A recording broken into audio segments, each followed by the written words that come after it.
മോഹൻലാൽ. നമുക്കറിയാം മലയാള സിനിമയിൽ മോഹൻലാലിനുള്ള സ്ഥാനം എത്രത്തോളം ഉണ്ടെന്ന് പറഞ്ഞറിയിക്കേണ്ട ആവശ്യമില്ല. എങ്കിൽ കൂടിയും നമുക്ക് കഴിഞ്ഞ കുറേ കാലഘട്ടം എടുക്കുകയാണെങ്കിൽ ഒരു 6 വർഷത്തോളം എടുക്കുകയാണെങ്കിൽ നമ്മൾ കണ്ടത് പല മോഹൻലാൽ സിനിമകളും മലയാളം ആ ഒരു മോളിവുഡ് ലെവലിൽ നിന്ന് താഴോട്ട് വീഴുന്നതാണ് കേട്ടോ. അതായത് ശരിക്കും പറഞ്ഞാൽ പരാജയപ്പെടുകയാണ്. ഒരുപാട് സിനിമകൾ പരാജയപ്പെടും.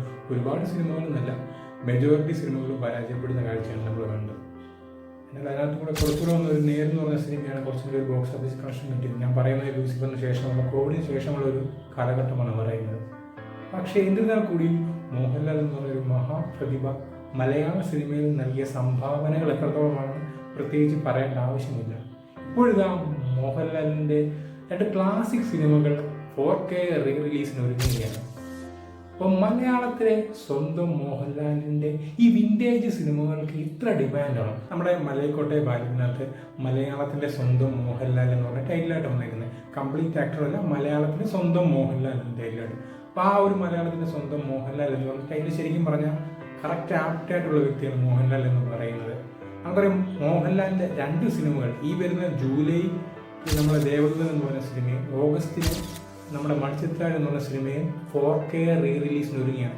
രണ്ടും വ്യത്യസ്ത ജേണറുള്ള കട്ട് ക്ലാസ് സിനിമയാണ്. നമുക്കറിയാം മലയാള സിനിമയുടെ ഏറ്റവും മികച്ച ചിത്രങ്ങൾ എടുക്കുകയാണെങ്കിൽ ദേവദൂതനും അതുപോലെ മണിച്ചിത്രത്താഴിനും പ്രത്യേക സ്ഥാനമുണ്ടെന്ന് നമുക്കറിയാം. ഈ ഒരു സിനിമകൾ വീണ്ടും 4K റീ റിലീസിന് ഒരുങ്ങുകയാണ്.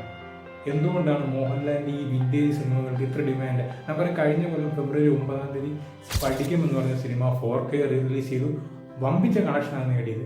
അതായത് മോഹൻലാലിൻ്റെ റിലീസിന് പുതിയ സിനിമകളെക്കാൾ കൂടുതൽ കളക്ഷൻസ് പഠിക്കും എന്ന് പറഞ്ഞ സിനിമയ്ക്ക് കിട്ടിയിട്ടുണ്ടായി. അപ്പോൾ അതാണ് ഞാൻ ചോദിക്കുന്നത്, മോഹൻലാലിൻ്റെ വിൻറ്റേജ് സിനിമകൾക്ക് എന്താണ് ഇത്ര ഡിമാൻഡ്? മറ്റൊന്നുമല്ല, മോഹൻലാലിൻ്റെ ഒരു പഴയ സിനിമകൾ എടുക്കുകയാണെങ്കിൽ 80-90 കാലഘട്ടങ്ങളിലെ സിനിമ എടുക്കുകയാണെങ്കിൽ അതിലെല്ലാം കാണാൻ പറ്റുന്ന ഒരു സാധാരണ വ്യക്തിയാണ്, ഒരു ഇടത്തരക്കാരനെയാണ്. ആ ഇടത്തരക്കാരൻ അനുഭവിക്കുന്ന ക്ലേശതകളും കഷ്ടപ്പാടുകളും ദേഷ്യവും സങ്കടവും അതുപോലെ സന്തോഷവും എല്ലാം കൃത്യമായിട്ട് തന്നെ മോഹൻലാൽ സിനിമകളിൽ കാണാൻ സാധിക്കുന്നുണ്ട്. ആ ഒരു മോഹൻലാൽ ഡയറക്ടർ ഒരു കോംബോ ഉണ്ട്. ഇപ്പോൾ സത്യനന്ദിക്കാട് എടുത്താലും പ്രിയദർശൻ എടുത്താലും ആ ഒരു കോംബോയിലെല്ലാം ഇത് കാണാൻ പറ്റുന്നുണ്ട്.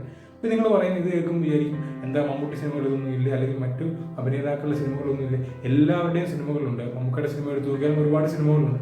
പക്ഷേ എങ്കിൽ കൂടിയും ഇവരിന്നെല്ലാം വിഭിന്നമായിട്ട് ഒരടി മുമ്പിൽ നിൽക്കുന്നതാണ് മോഹൻലാൽ സിനിമകൾ എന്ന് പറയുന്നത്. അതെല്ലാം ഉള്ളൊരു ക്ലാസിക്കാണ്. ഒരു ലൈഫിൽ എന്തൊക്കെ കാര്യങ്ങളുണ്ടോ അതിൻ്റെ എല്ലാം മിക്സ്ചറാണ് ഈ മോഹൻലാൽ സിനിമകൾ. അതുകൊണ്ട് തന്നെയാണ് മലയാളത്തിൻ്റെ സ്വന്തം മോഹൻലാൽ ഇതുപോലെ പരാജയ സിനിമകൾ ഉണ്ടായിട്ടും അദ്ദേഹത്തിൻ്റെ പഴയ സിനിമകൾക്ക് വൻ ഡിമാൻഡ്.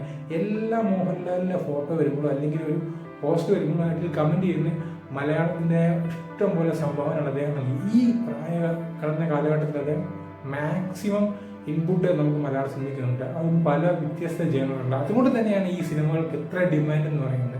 ഒന്ന് ഓർത്ത് നോക്കി, പഠിക്കുമെന്ന് പറഞ്ഞ സിനിമ റീ റിലീസ് ചെയ്യണമെങ്കിൽ അതിന് ഇമ്പാക്റ്റ് എത്രത്തോളം ഉണ്ട്. അതുപോലെ ദേവദൂതൻ എന്ന് പറഞ്ഞ സിനിമ ഏറ്റവും കൂടുതൽ പേർ ആകാംക്ഷയോടെ കാത്തിരുന്ന സിനിമ ഒന്ന് റീ റിലീസ് ചെയ്യണം എന്നുള്ളത്. ഇപ്പോഴത്തെ ആ ഒരു ആകാംക്ഷ കേട്ടാണ് റീ റിലീസ് ഒരുങ്ങുന്നത്. അതുപോലെ തന്നെ മണിച്ചിത്രത്താഴ് കട്ട് ക്ലാസ് സിനിമയാണ്, ഏറ്റവും കൂടുതൽ റീമേക്ക് ചെയ്ത സിനിമയാണ്. അപ്പോൾ ഈ മണിച്ചിത്രത്താഴും റീ റിലീസ് ചെയ്യാൻ പോവുകയാണ്. സത്യമായി പറഞ്ഞു കഴിഞ്ഞാൽ അത് വേറൊന്നുമില്ല, മലയാള സിനിമയുടെ വിൻറ്റേജ് മോഹൻലാൽ എന്ന് പറഞ്ഞ ഒരു പേര് തന്നെ ഉണ്ട്. നമുക്കറിയാം ഈ ഒരു കാലഘട്ടത്തിന് മുമ്പ്. പക്ഷെ അങ്ങനൊന്നുമില്ല. വിൻറ്റേജ് മോഹൻലാൽ ഇപ്പോഴത്തെ മോഹൻലാൽ അങ്ങനൊന്നുമില്ല. ഒരേ ഒരു മോഹൻലാലേ ഉള്ളൂ. അപ്പം സിമ്പിളായിട്ട് പറഞ്ഞാൽ ഇതേ ഉള്ളൂ. മലയാളത്തിൻ്റെ വിൻറ്റേജ് മോഹൻലാൽ സിനിമകൾക്ക് എന്താ എത്ര ഡിമാൻഡ് എന്ന് ചോദിച്ചാൽ സിമ്പിളായിട്ട് പറയുകയാണെങ്കിൽ ഒരു മലയാളിയുടെ യഥാർത്ഥ ജീവിതം ആ ഒരു സിനിമകളിലൂടെ കാണാൻ സാധിച്ചു. അതുകൊണ്ട് തന്നെയാണ് ഇത്രയേറെ ഡിമാൻഡ്. എന്തായാലും ഈ വരാൻ പോകുന്ന 4K റിലീസിന് ഒരു ഗംഭീര വിജയമാകട്ടെ എന്ന് ആശംസിക്കുന്നു. അതുപോലെ ഈ ഒരു വീഡിയോ ഇഷ്ടപ്പെട്ടെങ്കിൽ നിങ്ങളുടെ അഭിപ്രായങ്ങൾ കമൻറ്റ് ചെയ്യുക. അതുപോലെ വീഡിയോ ഇഷ്ടപ്പെട്ടാൽ ലൈക്ക് ചെയ്യുക, ഷെയർ ചെയ്യുക. നമ്മുടെ ചാനൽ സബ്സ്ക്രൈബ് ചെയ്യുന്ന കാര്യം മറക്കരുത്.